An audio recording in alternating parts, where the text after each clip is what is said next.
Hi, I'm Laura Hill from Menlo Park. I'm here to read Brave New World. It's one of my favorite science fiction stories, and I'm very upset that they try to ban it. Chapter 10. The hands of all the 4,000 electric clocks in all the Bloomsbury Center's 4,000 rooms marked 27 minutes past 2. This hive of industry, as the director was fond of calling it, was in the full buzz of work. Everyone was busy, everything in ordered motion.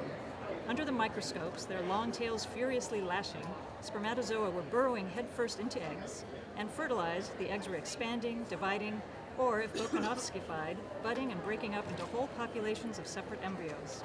From the social predestination room, the escalators went rumbling down into the basement, and there, in the crimson darkness, stewingly warm on their cushion of peritoneum and gorged with blood surrogate and hormones, the fetuses grew and grew, or, poisoned, languished into a stunted epsilonhood. With a faint hum and rattle, the moving racks crawled imperceptibly through the weeks and the recapitulated eons to where, in the decanting room, the newly unbottled babes uttered their first yell of horror and amazement. The dynamos purred in the sub-basement, the lifts rushed up and down. On all the 11 floors of nurseries, it was feeding time.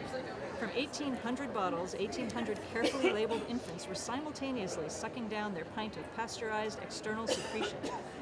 Above them, in 10 successive layers of dormitory, the little boys and girls who were still young enough to need an afternoon sleep were as busy as everyone else, though they did not know it, listening unconsciously to hypnopedic lessons in hygiene and sociability, in class consciousness and the toddler's love life.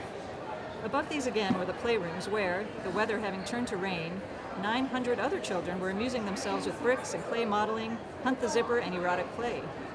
Buzz, buzz, the hive was humming, busily, joyfully. Blithe was the singing of the young girls over their test tubes, the predestinators whistled as they worked, and in the decanting room, what glorious jokes were cracked above the empty bottles.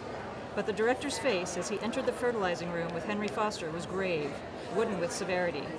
A public example, he was saying, in this room, because it contains more high-caste workers than any other in the center. I have told him to meet me here at 2:30. He does his work very well, put in Henry with hypocritical generosity. I know, but that's all the more reason for severity. His intellectual eminence carries with it corresponding moral responsibilities. The greater a man's talents, the greater his power to lead astray. It is better that one should suffer that many should be corrupted. Consider the matter dispassionately, Mr. Foster, and you will see that no offense is so heinous as unorthodoxy of behavior. Murder kills only the individual, and after all, what is an individual? With a sweeping gesture, he indicated the rows of microscopes, the test tubes, the incubators. We can make a new one with the greatest ease, as many as we like. Unorthodoxy threatens more than the life of a mere individual. It strikes at society itself. Yes, at society itself, he repeated. Ah, but here he comes. Bernard had entered the room and was advancing between the rows of fertilizers toward them. A veneer of jaunty self-confidence thinly concealed his nervousness. The voice in which he said, "Good morning, Director," was absurdly too loud. That in which, correcting his mistake, he said, "You asked me to come here and speak to you here?" ridiculously scoffed, a squeak. "Yes, Mr. Marks," said the director, portentously. "I did ask you to come to meet me here.